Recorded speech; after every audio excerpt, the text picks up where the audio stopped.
Salut, je suis RC Pilot et aujourd'hui je vais parler de... Ah bah non. Ah bah non, parce qu'en fait, on s'emballait. Salut, je suis RC Pilot et aujourd'hui je vais parler du nano quadcopter Ishin E012 qui est une copie de l'Ishin E010 qui était lui-même une copie du Blade Inductrix. Donc c'est une copie mais différente vu que cette fois c'est la version nano du quadcopter. Le quadcopter tient à l'intérieur de la main. On peut voir ici la différence avec le Ishin E010, donc c'est quand même une grosse différence. Ce quadcopter là est vraiment beaucoup plus petit, c'est véritablement un nano. Celui-là se situait entre le nano et le micro. Il n'avait pas vraiment de catégorie. Alors que celui-là est véritablement un nano. De moteur à moteur, le quadcopter fait environ 44 mm. Auquel on peut rajouter 30 mm pour la diagonale totale. Un encombrement de base carrée d'environ 61 mm. La partie en plastique fait donc un peu moins d'1 mm, avec des hélices 3 pales, dont une pale fait environ 12 mm. La largeur des moteurs est de 6 mm. La longueur des moteurs, quant à eux, sans l'axe, sont à peu près de 12 à 13 mm. Le poids est de 11 grammes,45. Et si on rajoute la batterie d'origine, on est à 16 grammes et demi, donc la batterie fait 5 grammes. Alors c'est une batterie qui n'a pas de ratings dessus, c'est juste marqué Ishin. Néanmoins, vu sa taille, je pense que c'est une batterie de 80 mAh, au maximum de 100 mAh, mais j'ai des batteries de 80 mAh qui ont exactement la même taille. Et je pense que c'est une batterie de 20C ou de 25C. Un truc à noter avec cette batterie, c'est que la polarité est inversée, donc par rapport à cette petite prise micro GST ou Molex Pico Blade de 1,2 mm, la polarité est inversée. Donc si vous avez des batteries similaires, vérifiez que la polarité est identique avant de le brancher dans ce quadcopter. Un autre point négatif vis-à-vis de cette batterie, c'est qu'on est obligé de brancher la batterie avant de pouvoir l'insérer dans le quadcopter. Bon, c'est pas bien grave, ça nous oblige à faire une petite gymnastique d'habilité, mais bon, c'est pas super grave. Et donc on doit faire pareil, hein, on doit enlever la batterie avant de pouvoir le débrancher. Là, on se rend compte qu'on n'a pas accès à la prise quand on met la batterie comme ça. Bon, c'est pas super grave. Donc, je vais rebrancher ça.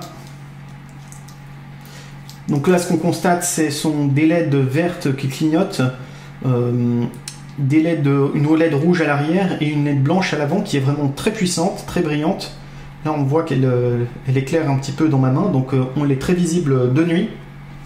Le quadcopter vient avec cette télécommande, où il faut faire la petite procédure des gaz pour le connecter. Voilà, je suis maintenant connecté. Pour faire la recalibration, donc ce sont les deux sticks en bas à droite. Le quadcopter clignote. La recalibration a été faite. Donc on voit qu'il y a aussi une LED bleue ici. Donc les LED vertes, bleues et rouges se mettent à clignoter quand le quadcopter arrive à la fin de sa batterie. On a aussi donc sur la télécommande des trims, gauche, droite, avant, arrière. On a ici des boutons pour le headless mode. On voit le quadcopter clignote pour le headless mode et pour le return to home function. Ici, on peut modifier la vitesse. Il y a 3 vitesses, donc avec 3 bips. Et ici, on peut faire des flips. En appuyant une fois et en donnant une direction, on aura fait un flip. La télécommande demande 2 piles double A de 1,5 volts. Donc double A, pas triple A, comme on a l'habitude dans les nanos. La télécommande a un ergonomisme plutôt bien. Les sticks sont un peu plus séparés que ce qu'on avait l'habitude pour le Ishin E010. Par contre, la télécommande en elle-même est beaucoup moins bien. Les sticks ont beaucoup moins de résolution. On ne peut pas enlever cette partie-là pour rajouter une extension. Et là où le stick des gaz est quand même assez mou et assez bien fait, le stick des directions est vraiment très très dur et c'est pas du tout agréable. Un autre problème aussi, c'est par rapport à la rotation du quadcopter. On a l'impression qu'il n'y a que 3 vitesses, donc quand on change les vitesses, la rotation du quadcopter change, mais très peu, et on a l'impression que le stick de rotation n'a finalement que ces 3 vitesses à disposition. Donc une petite rotation, une rotation moyenne et une rotation forte, et on n'a pas le trajet entre. Donc le stick manque de résolution, ça c'est vraiment quelque chose qui me déplaît. Donc le point négatif de ce quadcopter, c'est sa télécommande. Un autre point négatif par rapport à la télécommande, c'est que le protocole n'est pas le même que le E010. Du coup, on ne peut pas utiliser la déviation de Deviation TX.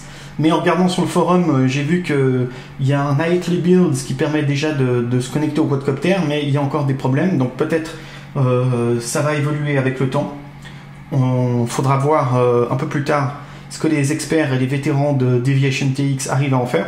Une chose intéressante avec cette batterie, donc 8 mm dans ce sens-là, 15 mm dans ce sens-là et 20 mm dans ce sens-là, c'est qu'on n'est finalement pas très loin de la batterie du Ishin E010 qui a une prise beaucoup plus avantageuse, qui permet de donner plus de courant. Et surtout ces batteries, ces upgrades qui sont en vente sur le site de Banggood, donc 150 mAh c'est la même chose, mais 45C par contre on a beaucoup plus de puissance, sont vraiment très bien. Elles sont parfaites aussi pour transformer votre Ishin E010 en Tiny Whoop, c'est-à-dire rajouter le poids d'un combo émetteur caméra FPV. Du coup, vu que là on est très proche du Tiny Whoop, on pourrait même appeler ça un Nano Whoop, ça donne vraiment envie de rajouter une caméra dessus. Alors je pense que je ferai ça dans un futur proche. En tout cas, ce qu'il y a de sûr, c'est que la première chose que je vais faire, c'est retirer cette prise micro GST pour ajouter cette prise GST ici, donc 2.0. Ce qu'on voit, c'est que la batterie donc rentre dedans, même si elle dépasse un peu vers l'arrière. Je pourrais éventuellement couper ici une partie. Bref, je vais sans doute faire des modifications pour pouvoir mettre cette batterie-là. Et donc j'aurai un fil qui sortirait comme ça, ce qui sera beaucoup plus pratique pour brancher et débrancher la batterie.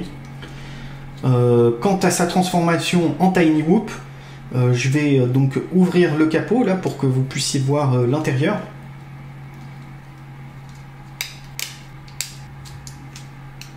Donc voilà l'intérieur, l'entraîne est très grande, c'est assez inhabituel, mais bon c'est pas mauvais, hein.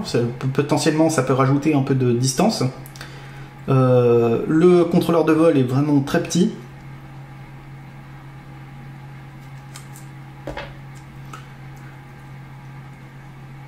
Donc là, il y aurait totalement la place pour ajouter une caméra combo. Par contre, ce qu'on constate ici, c'est que une partie des tubes sont sur le capot. Donc là, on se retrouve avec une partie en moins des tubes. Et on pourrait se dire, ah bah ça c'est dommage, parce que ça rendrait le quadcopter, ça serait plus un ducted fan, comme c'est marqué sur la boîte. Mais en fait, bon, il faut quand même reconnaître que les hélices sont très hautes par rapport aux tubes. Donc je doute que ça soit véritablement un ducted fan. Ce qu'on voit ici, là d'ailleurs, en zoomant, c'est que le plastique a été relativement mal démoulé. Il y a beaucoup de petites encoches. Donc faites attention quand vous imaginez qu'il ne va blesser personne. Je pense qu'avec une petite vitesse, il pourrait quand même faire des petites douleurs.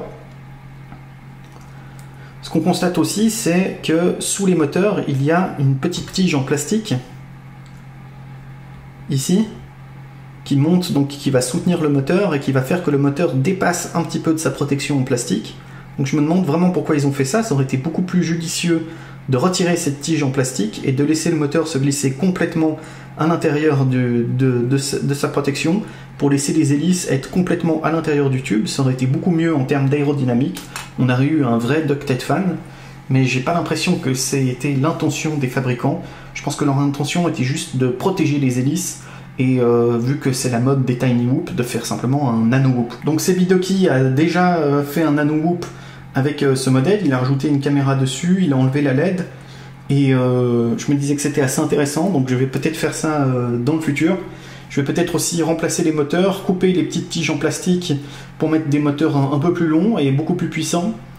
On verra comment ça va se passer. Donc dans la boîte vient aussi donc un mode d'emploi qui est plutôt bien fait, en anglais respectable, et qui explique vraiment très bien toutes les fonctions du quadcopter. Pour un débutant, c'est vraiment très bien. Vient aussi donc un jeu de 4 hélices de rechange. Ici on a l'attache pour le chargeur. Donc le chargeur, c'est un chargeur classique USB.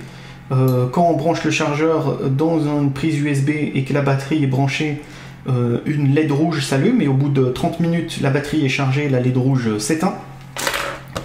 Voilà la boîte avec laquelle vient le quadcopter. Donc c'est une boîte très petite, très compacte, relativement bien pensée. Je dois dire qu'à ce niveau-là, c'est sympa. On peut transporter le quadcopter sans l'abîmer. Donc le quadcopter a vraiment tout pour lui, hein.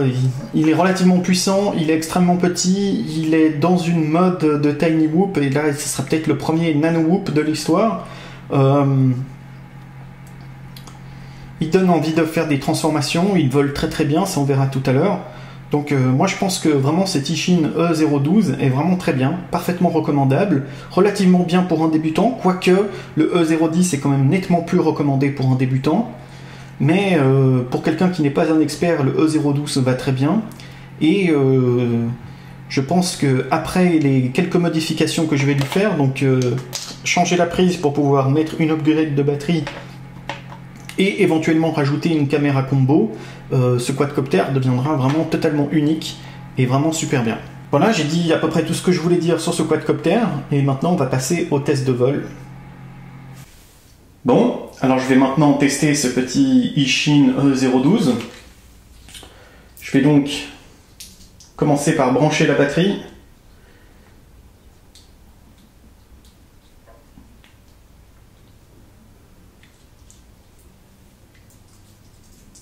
Hop, elle est bien au fond.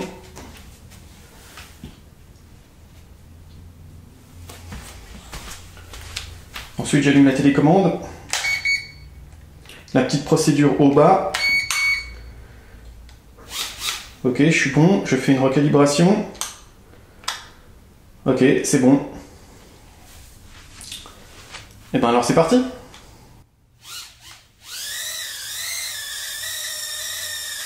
Donc ça, c'est la vitesse numéro 1. L'inclinaison est très très faible.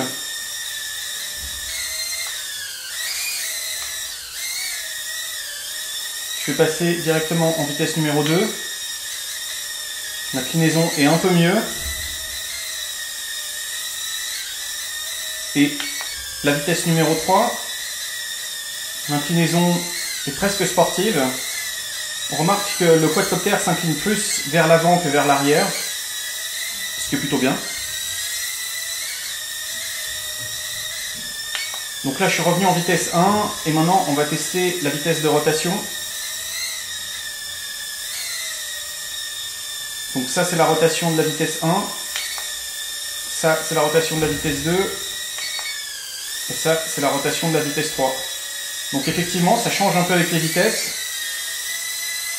Maintenant cette rotation n'est pas vraiment géniale, c'est à peu près ce que je peux faire de mieux comme funnel.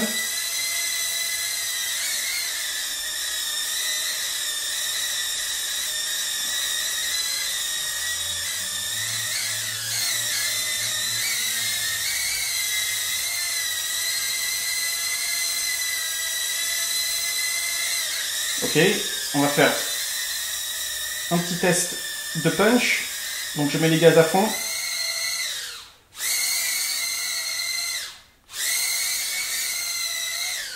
Ok, c'est pas mal, c'est pas génial, mais c'est pas mal pour cette taille, il faut dire que c'est quand même assez bien.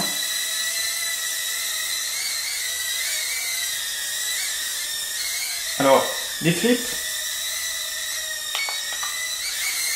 Donc on remarque que le quadcopter met automatiquement des gaz avant le flip. C'est assez bien ça.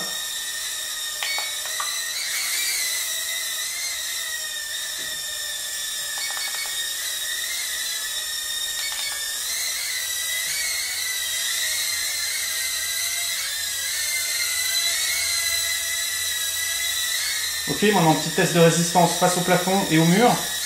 Donc le mur, ça marche très bien. Même à haute vitesse, là, peut-être qu'il va cracher, mais au moins il ne sera pas abîmé. Ah, c'est super ça. Et au plafond, pas de problème. Donc ce quadcopter est vraiment bien, il n'y a pas à dire. Il vole très bien. Il est relativement agile, il est parfait pour les petits espaces. Les protections fonctionnent à merveille. Rien à redire à ce sujet-là, quoi. Seul truc que j'aime pas trop, donc c'est la rotation. Comment il s'applique sur la télécommande. En fait, j'aime pas du tout cette télécommande. Mais bon, à part ça, j'ai pas à me plaindre du quadcopter en lui-même, il est bien. Bon, voilà. Je crois que j'ai montré à peu près tout ce qu'il y avait à dire. On va essayer de faire un atterrissage à peu près propre. C'est parfait. Bon bah voilà, ces quadcoptères volent très bien. Jolie petite LED. C'est vraiment un nano-whoop. Enfin, pour que ça soit un nano-whoop, il faudrait mettre une caméra FPV, et ça, bah, on verra dans le futur comment je me débrouille. Donc voilà, pour ce vol avec la batterie d'origine, moi je pense qu'on peut être plutôt satisfait. Il est totalement recommandable, tel que sorti de la boîte. Merci d'avoir regardé la vidéo.